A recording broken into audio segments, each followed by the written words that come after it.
Good evening, everybody. It's great to see everybody here. Welcome to In the Know Town Hall. We are really delighted to have all of you here. I am Larry Romano. I am the interim chair of the Department of Neurology at the University of Miami, and I am really delighted to be your moderator tonight for this really illustrious group of panelists. I also wanted to thank the Coral Gables Community Foundation for their partnership. We're delighted to partner with you tonight. Today we're going to be talking about cognitive neurosciences and brain health. Again, thank you all for being here. We're delighted to host this In the Know Town Hall. We have a fantastic group of panelists. We wanted to, again, thank the Coral Gables Community Foundation. As I mentioned, I'm Larry Romano, the interim chair of the Department of Neurology at the University of Miami, and we'll be talking today about cognitive neuroscience and brain health. What can we do to preserve and manage brain health as we grow wiser with age? What are some of the research breakthroughs and some of the initiatives that we have at the University of Miami and UHealth focused on cognitive well-being? At the University of Miami and UHealth, we're committed to finding preventive strategies and ideally cures for many of the conditions that affect our cognitive abilities as we age. We want to make sure that we not only live longer, but that we live healthier lives. I wanted to introduce this really fantastic group of panelists. First, to my left, Bonnie Levin. She is a Schoninger Goldberg Professor of Neurology, Director of the Division of Neuropsychology and Cognitive Neurosciences, and the division is tasked really with the evaluation of neurocognitive, behavioral, and emotional changes that occur over the lifespan. She is also the Associate Director of the Evelyn McKnight Brain Institute. Dr. Levin has a number of research interests, including pioneering efforts focused on frailty, on brain fog, and on the epidemic of scamming and deception in the elderly population.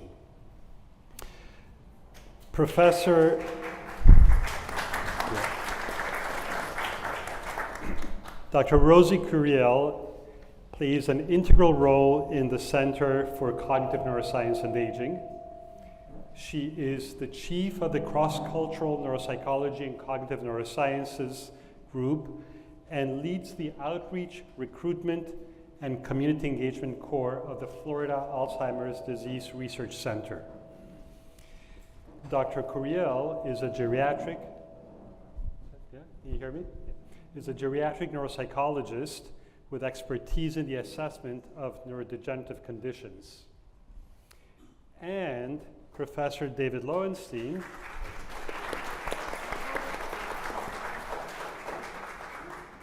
Professor Lowenstein is a director of the Center for Cognitive Neuroscience and Aging and its Memory Disorders Clinic. The center and the clinic provide care for those with memory disorders and is active in research and trains the next generation of experts in these conditions. He is also the Associate Director of the One Florida Alzheimer's Disease Research Center, a consortium of the top centers in Florida devoted to the evaluation of populations at risk for cognitive disease, and he directs its clinical core. His research is focused on biomarkers of early stage mild cognitive impairment. So with that,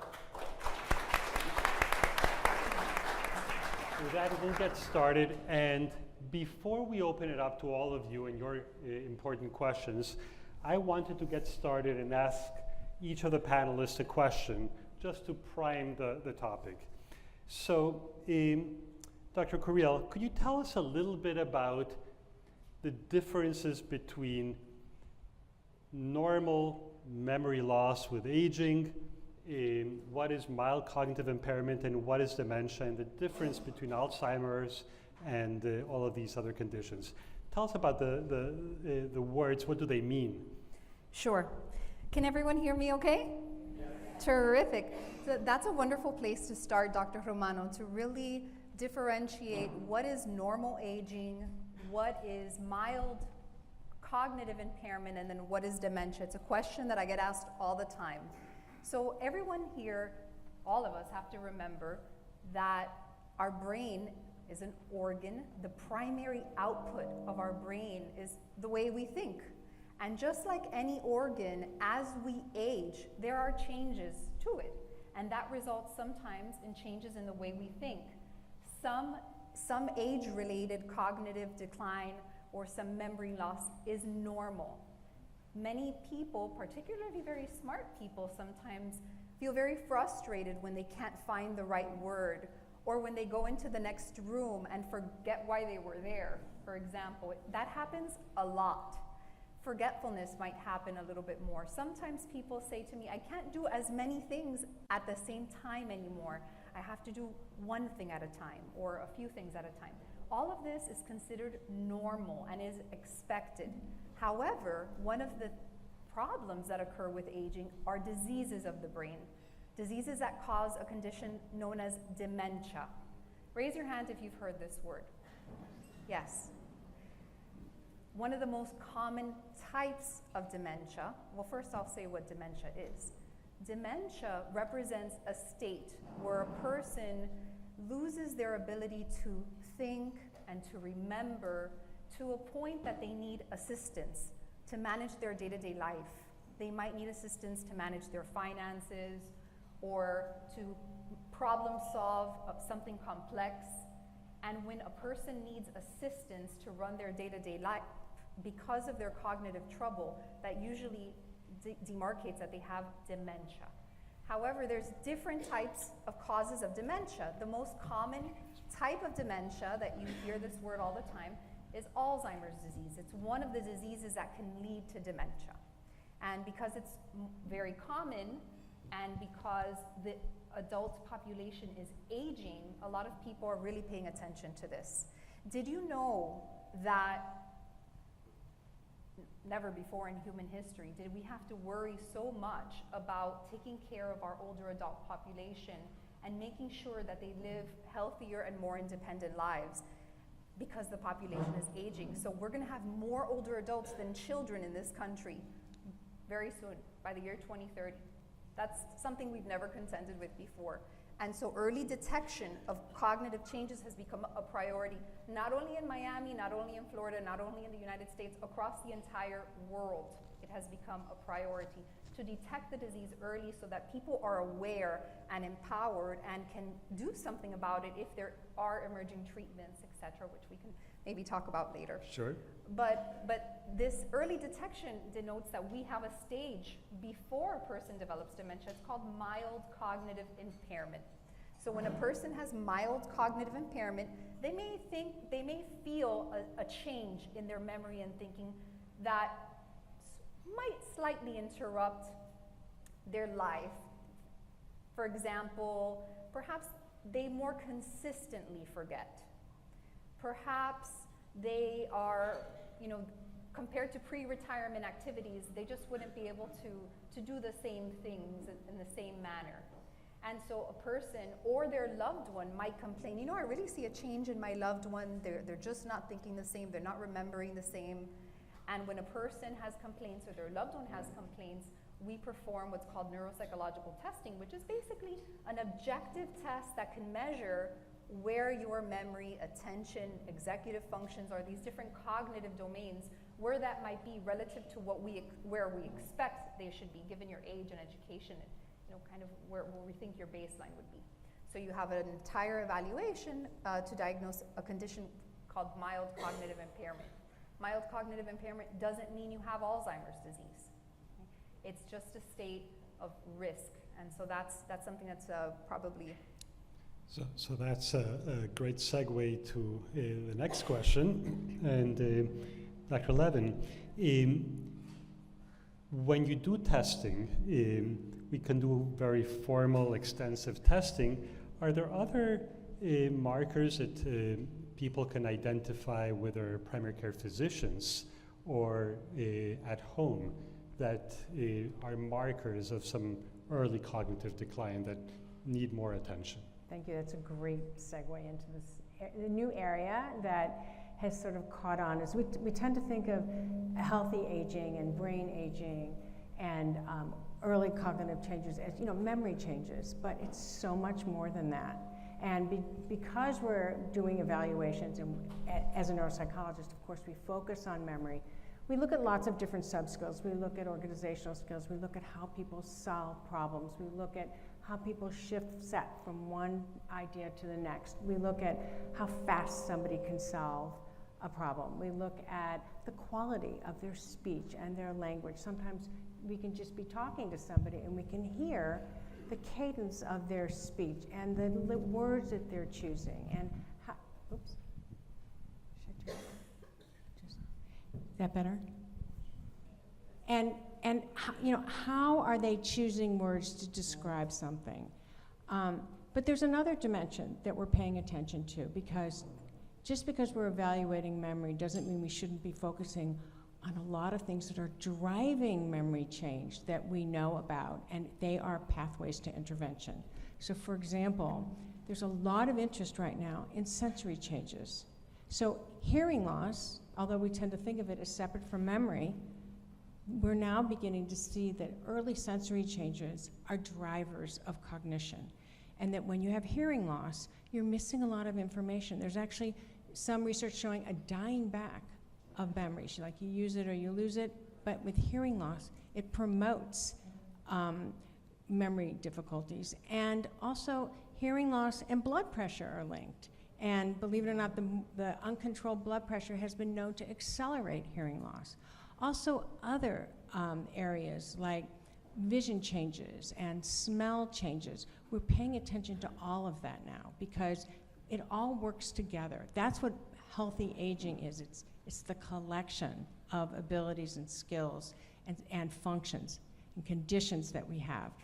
Another condition that we look at is frailty. So we tend to think of frailty as someone who's, you know, stooped over, walking with a walker, and that's actually not what frailty is. Certainly, you could describe frailty for that particular situation, but there are 5 components now of frailty that we pay close attention to, and here are the most important ones.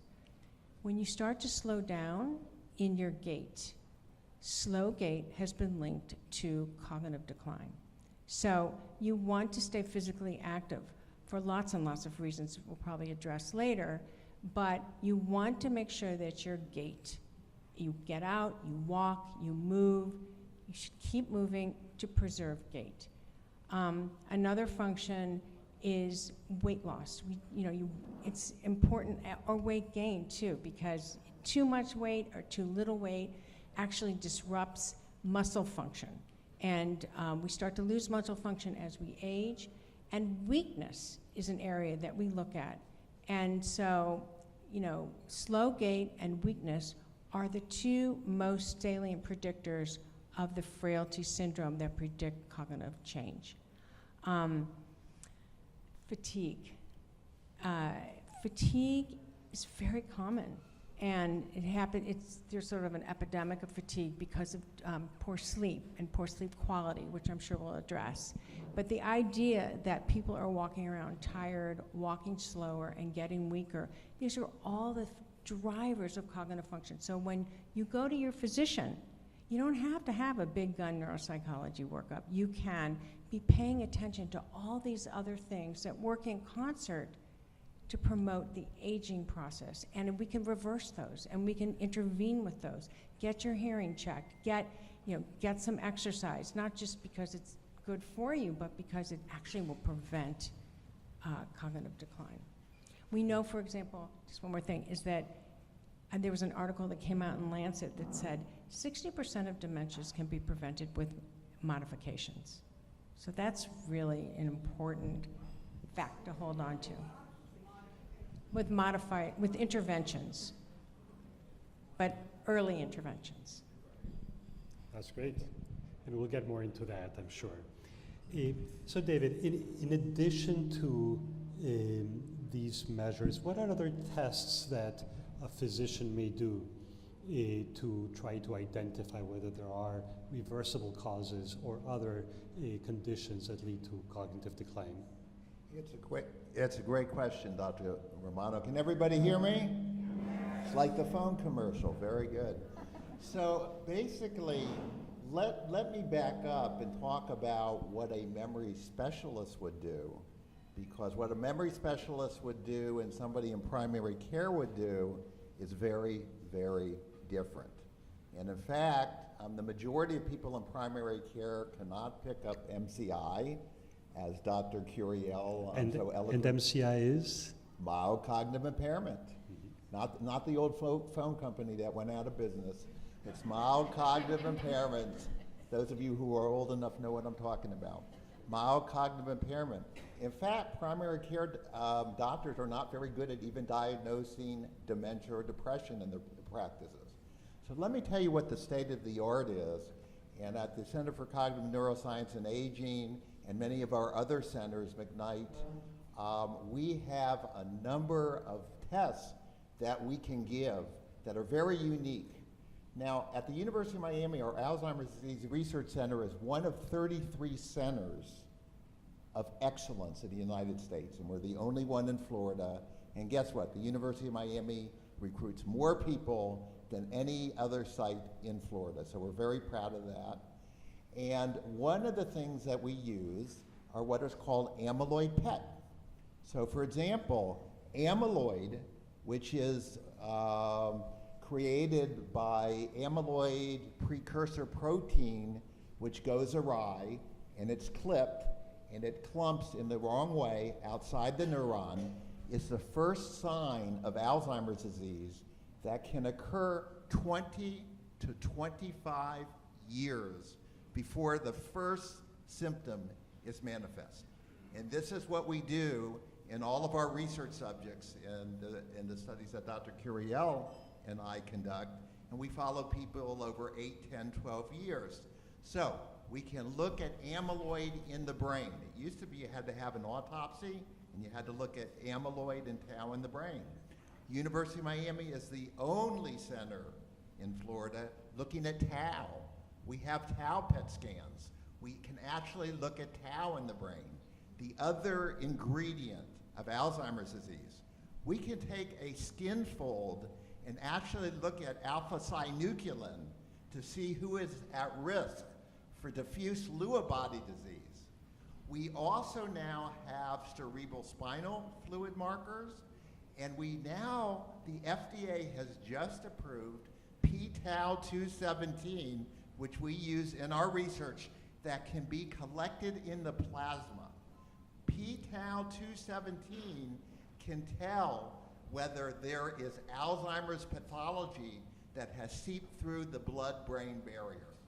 So we have a lot of tools, but most excitedly, to me, as a neuropsychologist, is we have developed tests at the University of Miami that are cognitive stress tests. How many of you have taken an exercise EKG?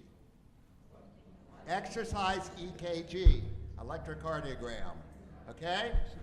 Do you know why they give you that exercise EKG rather than just hook you up to a resting EKG and say your heart's okay? Because you want to see the heart when it's at work, right? You want to see the heart under stress. Well, at the University of Miami, we have developed cognitive stress tests that have been translated, thanks to the help of Dr. Curiel, in 8 different languages, are used around the world, and Dr. Curiel actually digitized it with computer science. And so this is a way that the University of Miami is contributing to clinical trials across the world and to diagnostics. So we're very excited about what we're doing. It was the opening question, and I'll stop now. Oh, wonderful. So you've heard that we have diagnostic tests, we have neuropsychological tests, we have some other markers of risk, which doesn't mean that you're going to get the disease necessarily, that it just increases slightly the risk early on and opens the possibility for future interventions. I think I'm going to stop here and ask all of you to maybe raise your hand and ask some questions. And I'll repeat the question for the rest of the group, and that will start a conversation. Yes, very interesting, I have to say. But I have to say to myself, what good are all these tools if someone doesn't come along and change it? Yeah. So, In other words, I'm trying to get across that if I have anything that you find in your testing, and there's no way to change it, what good is it? so that's a very Yeah. So that's a very good question. The question was, why is it important to find these early markers of potential risk if we can't do anything about it? But I think that there are some interventions. So I'm going to start off perhaps with Dr. Levin talking about some of the lifestyle changes that we can address briefly, and then I'll ask some of the other panelists for their opinion. I love your question, because what's the point of going and getting worked up if we just say, yep, you're at risk? The idea of identifying risk factors is for intervention, because if we can't do anything about it, what is the point, really? But we can. And in fact, data suggests we can do active interventions that can either slow the progression or reverse. Frailty, early frailty, is reversible. There is a window of time that you get in there and you can turn it around. And you know, with Drs. Lowenstein and Curiel, I mean, all of us, in fact, we're actually all working in the same area of identifying early indicators, because that's when you want to get in there and change. So what's the low-hanging fruit? Of course, if I told you exercise was important, you'd go, yeah. And don't smoke, and don't drink too much, and get plenty of sleep. We all know that. But there are other things you can do, which is to really work on your walking, improve your strength. You can make some other lifestyle changes, which are healthy choices. For example, we know that pollution promotes aging. Exposure to chemicals promotes aging. We know that there are, if you have hearing problems, get a hearing check, get a hearing aid. That can actually improve cognition. So there are lots and lots of things that you can do. As I said, maybe more than half the risk can be reduced with these aggressive interventions. I'll add to that, and then David, maybe I'm sure you have some things to say. I know I want to. I think my shoulder mic works better. Okay. Thank you. So it's important to know what kind of disease you may have, because not all dementia is caused by the same type of disease.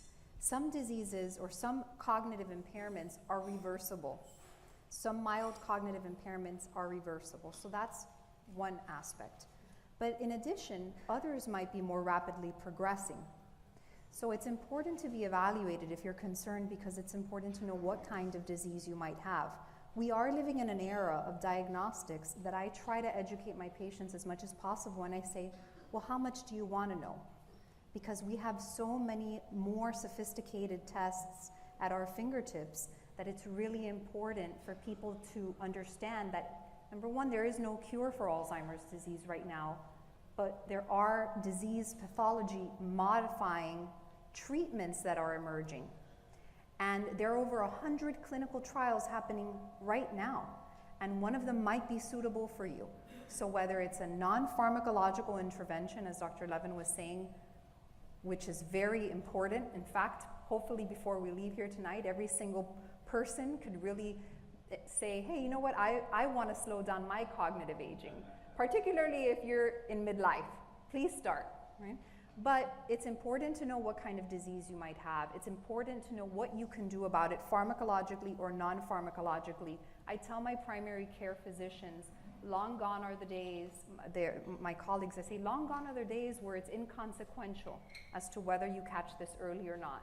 Because if you catch this early during the mild cognitive impairment phases or in the very early stages of dementia, you may be a candidate for one of the new emerging therapies. If it's too late and you catch it during the dementia stages, you're no longer eligible. And so it is very important to take symptoms seriously and, you know, to try to address it. I just want to say one thing that you said that was really important. Midlife. That is one of the most important phrases to take out of here, because I see a lot of young people here. And we're not talking about this starting at age 65 and above. We are talking about changes that are happening in the middle of life, and that's the time to really start to make sure that you're on this aging trajectory that's geared towards brain health, not wait. I'm going to address the pharmacological aspects of this. And the question you asked, sir, is a brilliant one.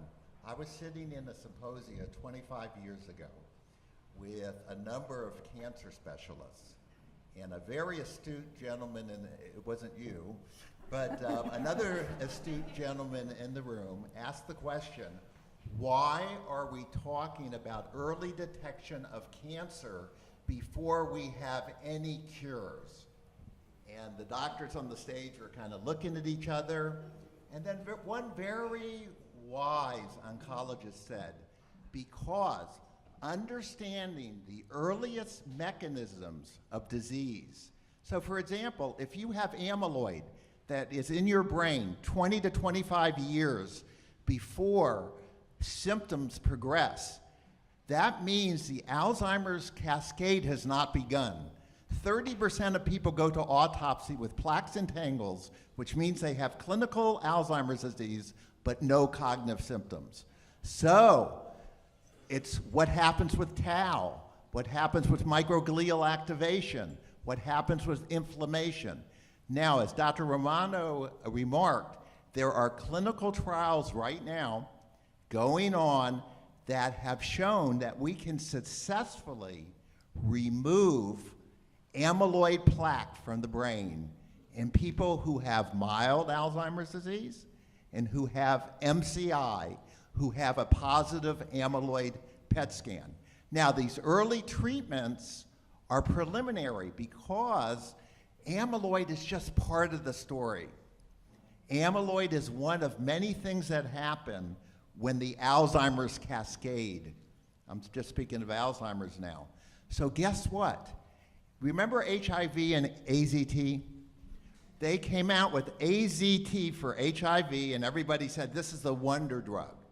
Well, guess what? We have agents now that will eliminate plaque, that has been shown to slow progression as plaques are. Now, there's some side effects to those medicines that's why new agents are being developed. There are also tau-related therapies.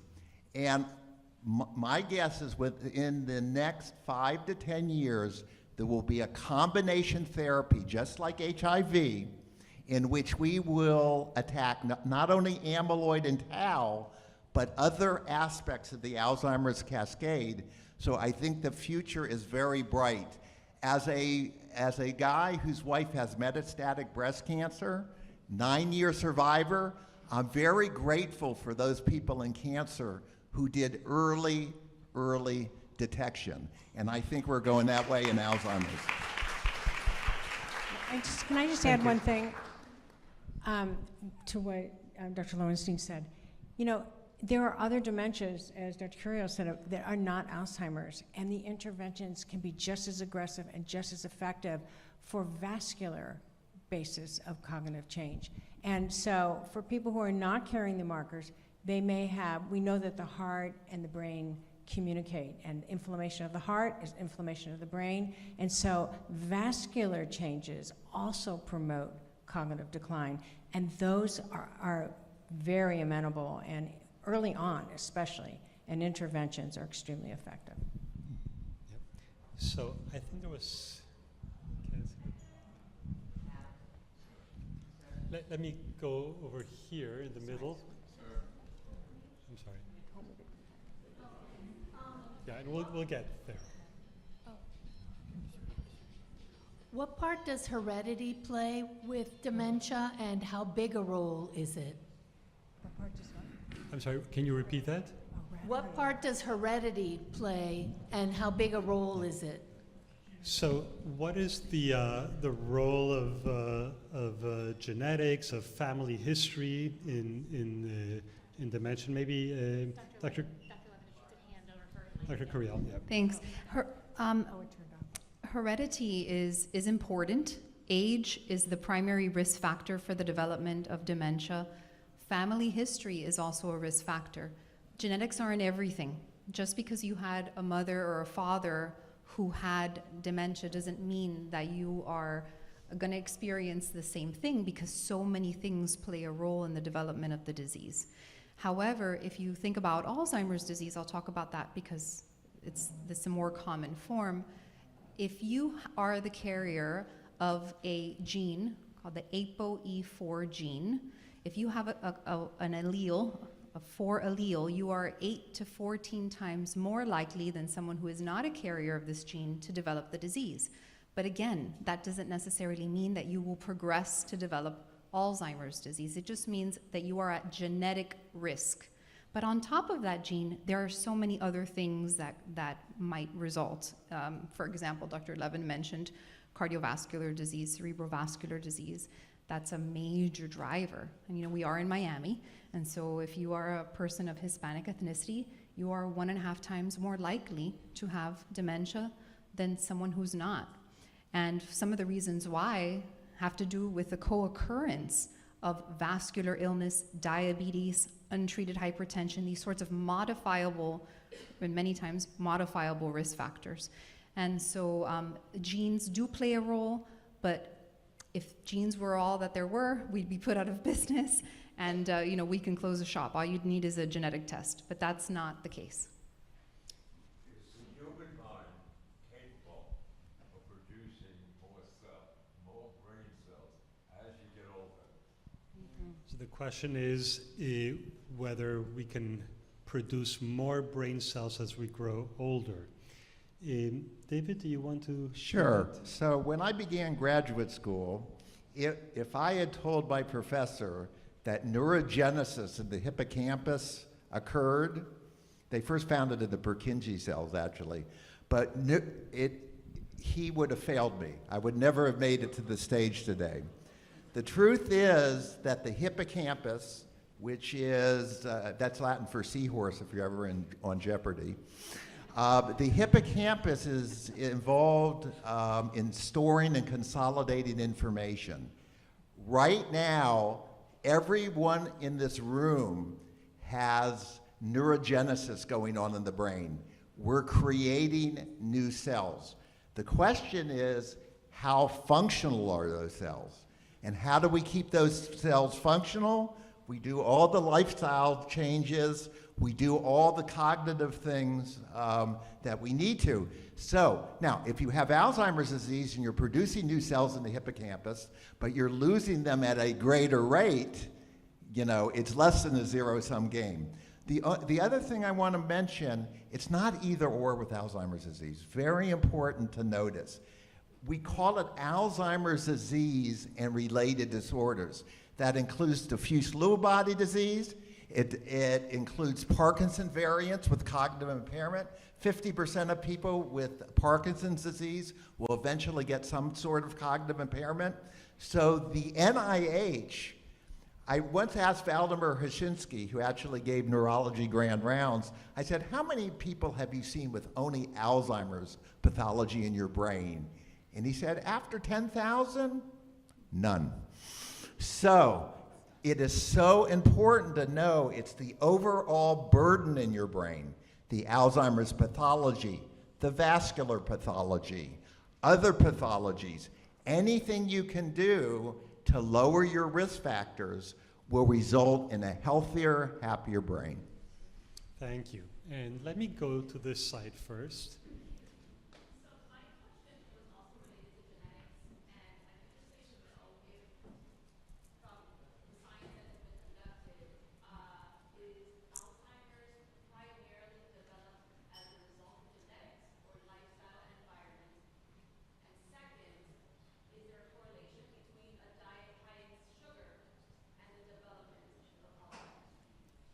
So, did you hear the question? I'll repeat it.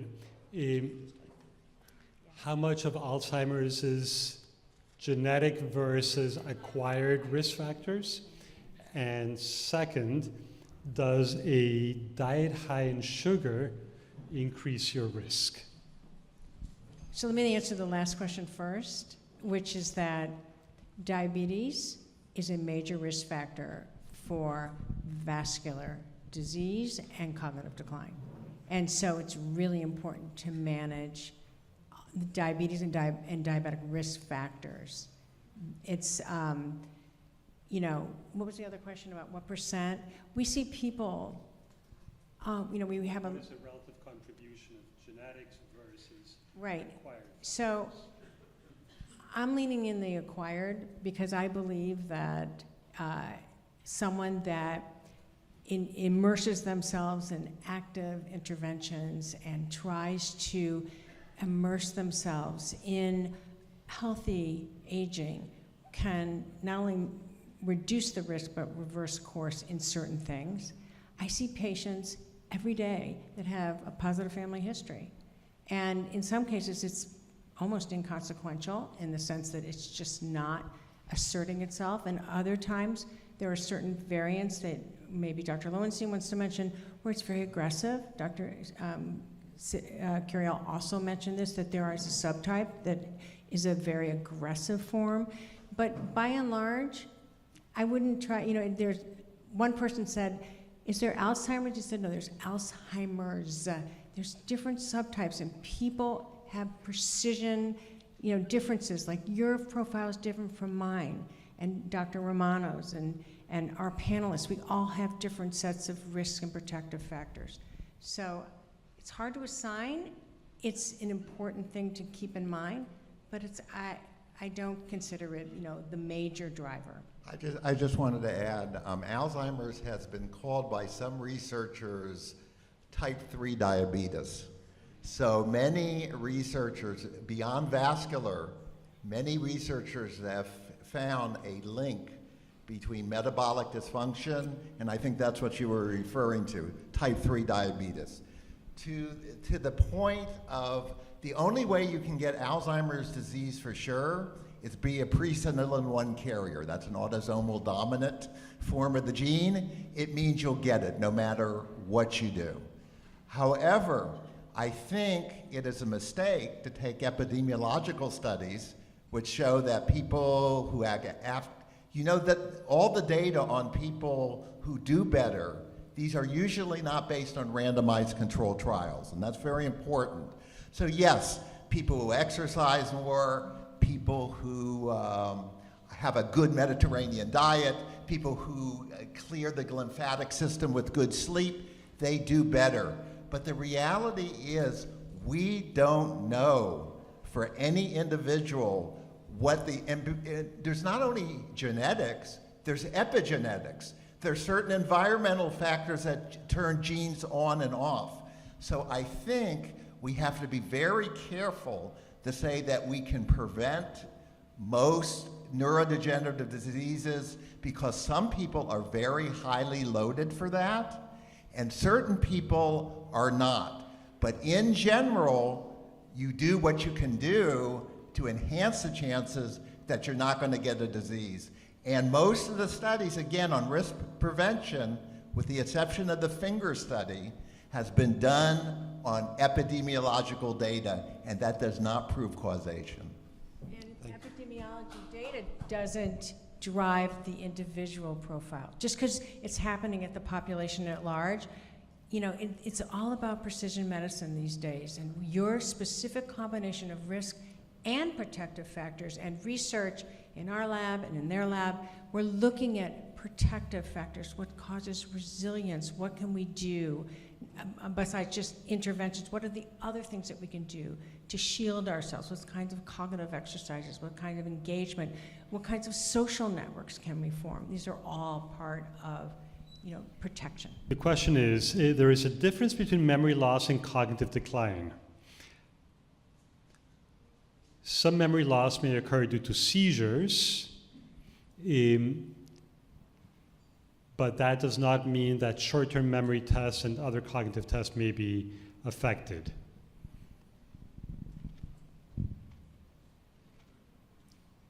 what part of the brain causes the ability in one case but the decline in the other?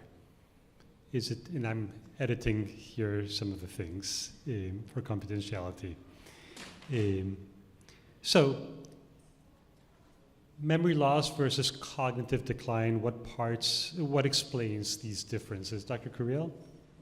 Sure, there could be that. Thank you so much for that question. There could be many things that result in memory loss that aren't necessarily a neurodegenerative condition, a progressive condition. So I've had patients come to me that have some serious sleep apnea, and they're foggy during the day, and they're irritable, and they're thinking that there's something really wrong with them, that maybe they are having symptoms of mild cognitive impairment or of dementia.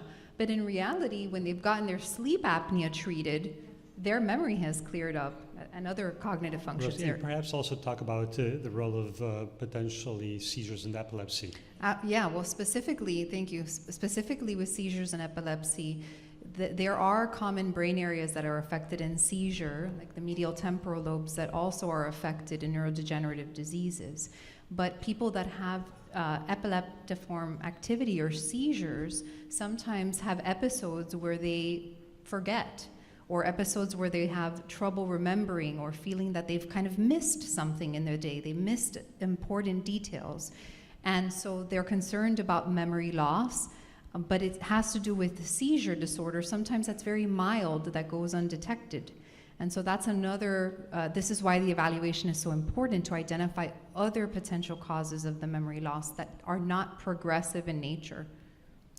So I just want to mention that the type of memory loss you have depends on where the seizure focus is. So you may have what Dr. Lowenstein referred to, a seizure disorder that is deep inside, deep down in the mesial temporal lobe, which is affecting hippocampal structures, but you can also have frontal lobe problems, and that's a different kind of memory problem. That's more like trouble retrieving, and it's not that you lose the information, but you can't get it out.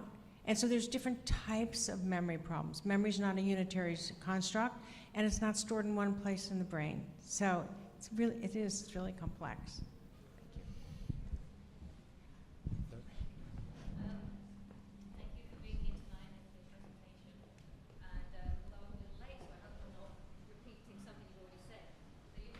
Sorry, we can't hear you. You talked about when you come in, you've got some symptoms, and there could be, you've got to look at the underlying disease to see what is causing the symptoms. And then, I'm sorry, I don't know, Dr. Lowenstein? Yes. Yeah, you said that there are autopsies on people that have the amyloids in their brain and don't have any symptoms. So, people get their, go to cardiologist, or they get their cholesterol tested and that kind of thing. That's a normal routine exam. But what examinations should we be having on a regular basis, so we can see, even if we don't have cognitive symptoms, what could we be looking for? So it's before we actually get the symptoms and then have to do a different treatment. Well, I think that's a very good question. And you remember I used the word Alzheimer's cascade. So when you're laying down beta amyloid 20 to 25 years plus before any symptoms of the disease may manifest in your lifetime, and many times it doesn't manifest in your lifetime. So I would be the last person in the world to tell a normal patient, you should get an amyloid scan. It's like having a sword of Damocles hanging over your head, and it doesn't mean you're going to get Alzheimer's disease in your lifetime. In fact, Dr. Curiel and I have followed patients for more than 8 years who have heads full of amyloid, heads full of tau. They have the worst homozygous E4 alleles, and they're fine. They're traveling around the world, and they see us every year, and they say, hi, we're having a great time. So the point that I'm trying to make is right now, it is not good, in my opinion, it is not good clinical practice unless somebody comes with a concern or a family member comes with a concern. And if we see on neuropsychological testing, there is a cause for concern. Then, so we have to have a symptom. Once we have the symptom, whether it's MCI or dementia or whatever we want to call it, then we get to the etiology. So we would not even give an amyloid PET scan unless somebody had symptoms. To do otherwise, I think, would be very irresponsible, and it would scare a heck of a lot of people who are never going to get Alzheimer's disease. And if I can add to that, there are some tests that are important on a regular basis in your examinations with your primary care physician that do play a role into potential cognitive decline in the future. You've heard us say that vascular disease can lead to cognitive decline, and vascular disease is preventable, particularly early on. The factors that are very easily controllable are high blood pressure, diabetes, high cholesterol, obesity, a sedentary lifestyle, poor sleep, sleep apnea, muscle wasting, and lack of exercise. Those are things that we can address and can be tested and should be tested on a regular basis. I know that there's I just want to add, Dr. Romano is an expert in this. He is one of the world's foremost authority in stroke, and so I'm so happy to work with him. But this is something that is so modifiable and so important to pay attention to. And as Dr. Lowen said, sometimes they go hand in hand, but sometimes they exist completely on their own, and you're at risk for vascular disease and stroke that will interfere with cognition in a way that is sudden and very, can be very debilitating. So okay. And we have Dr. Romano, this way. Let me introduce myself. I'm Dr. Larry Ng, and just to give you a brief background so that you don't think I'm a quack. I'm an MD. I worked at NIH with Julie Axelrod, who got the Nobel Prize, I'm a neuropsychopharmacologist, let me ask the first question is, let's compare the child's brain to the adult brain, the aging brain. What's the difference? Okay. The aging brain has 3 strikes against it. It has a legacy burden to deal with, namely whatever garbage is building up in the brain. It needs energy to remove that. Number 2, the aging brain is already suffering from vascular decline. Okay, and then number 3, the aging brain, has to build new connections if you want to repair some of the damages that are being done. Now, what's the difference between that and a child's brain, between age 1 and 4? Between age 1 and 4, the child ends up with, have you everyone heard of the term childhood amnesia? Childhood amnesia, the child does not remember much of that period. Now, why don't we call it childhood dementia? Just think for a minute, it's not a facetious question. Because the child continues to explore the environment to do new things. The child is driven by curiosity, by newness, by novelty.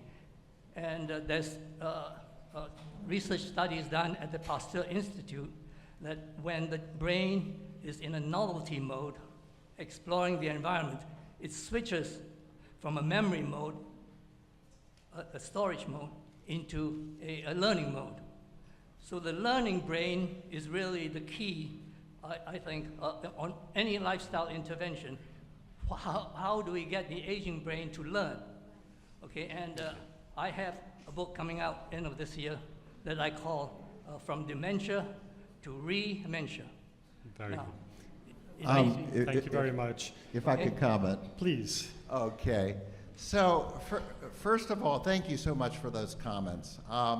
As Dr. Romano and I were talking about before the conference, what's good for the heart is good for the brain. So anything that reduces vascular risk factors that Dr. Romano mentioned also reduces risk factors. Now, if you look at the finger study and most of the studies that have been done on prevention, I'm very big on cognitive stimulation and novel cognitive games. And look, if you don't know how to dance, learn how to dance because it's novel. It promotes neuroplasticity. But it has not been found in meta-analysis. It has not been found, there's been a number of meta-analysis has been found, that physical exercise, obesity, these kinds of things are much more important factors. So yes, you should learn. You should do the same, if I could finish, if you could, do not do the same crossword puzzles, do something new. But I don't think that's the most important factor. The comparison with the child is a little bit different. Children sleep all the time, okay? They sleep all the time. They learn, but they spend most of the time sleeping. Do you know how we clean our brains out? It's called the glymphatic system. It's not the lymphatic system of the blood, it's the glymphatic system, and that is what takes waste out of your brain. And most people would argue that good sleep hygiene and looking at circadian rhythms and treating sleep apnea and things like that would probably be more important. So, enriching learning is very important. As a cognitive neuropsychologist, I totally agree. I think the emphasis that you place on it is higher than I believe. Yeah. I did not do that as a specific emphasis. What I'm trying to emphasize, epigenetics, the epigenome and the genome interact with each other. Let me just cite 3 examples. Some birds in the spring will sing, but in the winter will lose their ability to sing. Why? Because the environment changes. Yeah. Let me. Because I have some important message to convey to this audience, and if you will allow me, you brought up the epigenome and the genome. The second example is a soldier going to war will end up with PTSD, whereas a mother going into childbirth that is experiencing huge stress as opposed to distress and doesn't end up with PTSD. Number 3, patients who are on chemotherapy. Okay.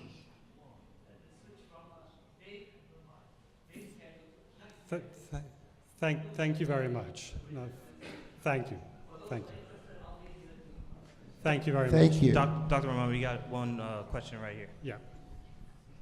Hi, thank you so much for the quick presentation. I wanted to touch on a couple things. You mentioned that by 2030, we would have the largest population over 60, and MCI checklists involve mobility, exercise, your senses, diet. And my question is, this population is going to be affected. Are there any available nutrients, vitamins, et cetera, that can assist in slowing down MCI? Yeah. And if there's not, what else can we do? That's a great question. So I think that I'd like the panel to comment on 2 things. Number 1, on supplements that may be available over the counter. And number 2, other pharmacological treatments. So, Dr. Lowenstein, do you want to talk about the supplements first? Certainly. Well, the supplementation industry, the nutraceutical industries, do not require FDA supervision in terms of what amounts of what goes into their ingredients. Most scientists believe that most of the drugs that are used to promote memory come out in your urine. And basically, remember, the health food industry is a hugely profitable. In fact, there's spas now that you can go to, you can get cold air, you can get hydrated. That also helps your urination as well when you're hydrated at a spa. So my answer is no. I don't think there is any evidence that nutraceuticals in any way touch any of the problems that we're talking about. And perhaps I can just make one comment there. There is one condition that is relatively prevalent, and that is vitamin B12 deficiency. that could play a role in cognition. But that should be tested. You Right. shouldn't be on B12 supplements just necessarily for everybody, but if you have a B12 deficiency or any other vitamin or supplement deficiency, then perhaps that should be supplemented. And I think it goes back to what Dr. Romano says, is you check with your doctor, you get this checkup as he suggested, and if you're deficient in anything, look, if my electrolytes are off, I'm going to have problems. If I have an absence seizure, I'm not going to get what's going on in the moment. So anything that's medical may be correctable, like vitamin B, but it has to be a deficiency that is, the problem is the regular public are buying these things based on infomercials, and that's my concern. And go ahead. Okay, so I agree 100%. And, you know, there's so many commercials on products that I don't even need to mention, but if you just turn on the TV, they're there.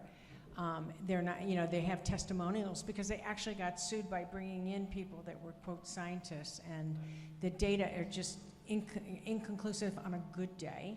But that's not to say there aren't things you can do. So there's some really interesting research coming on diet, and the flavonoids seem to be, you know, people who consume diets high in flavonoids, which are certain beans and spices. You can look them up. Just Google foods high in flavonoids.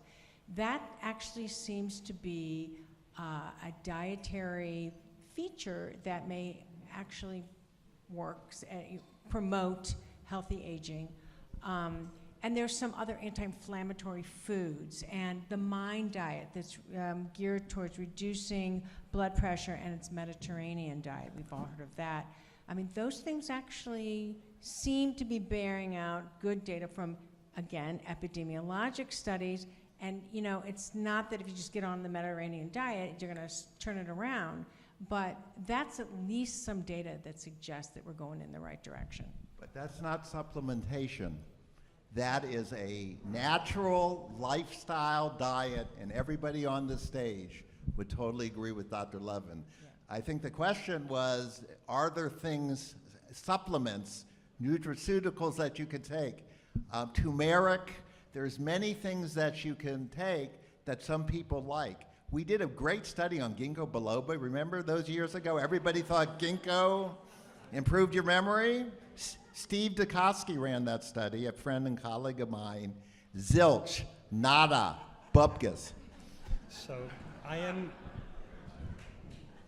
think we only have a few more minutes, so I'm going to ask Dr. Romano, we got I was given a question to ask the panel on behalf of one of the audience members, and that was, if someone whose parent has early onset Alzheimer's, should they be taken to get the amyloid scan, or do you just know?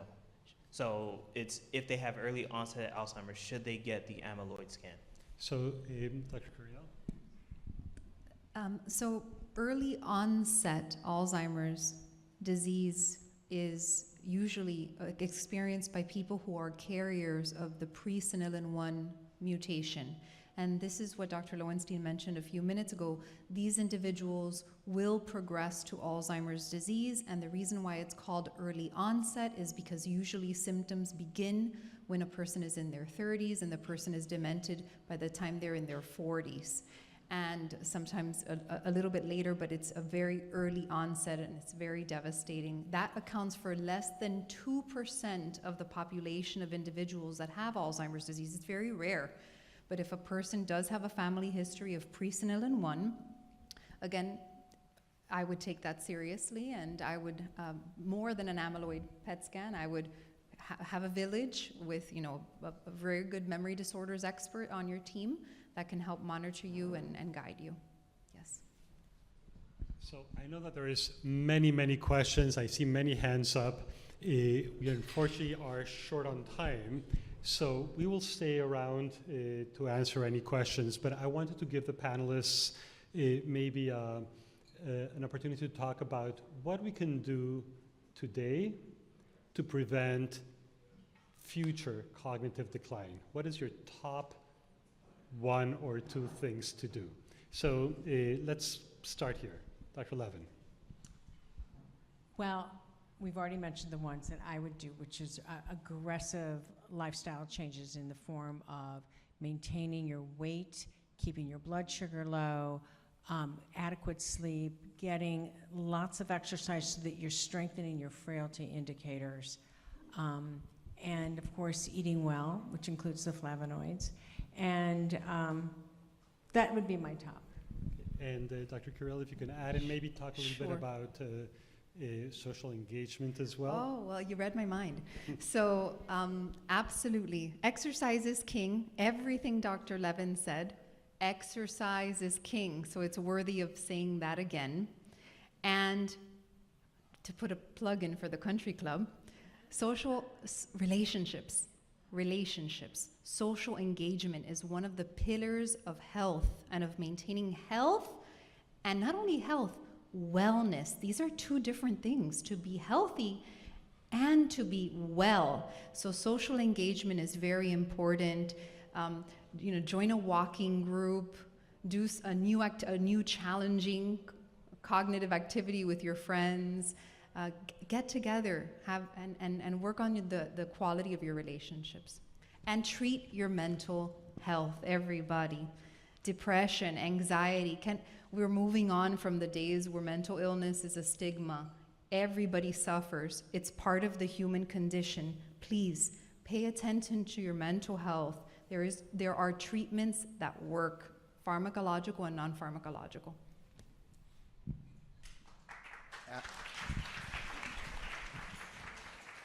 After hearing what Drs. Levin and Curiel said, you cannot improve upon perfection.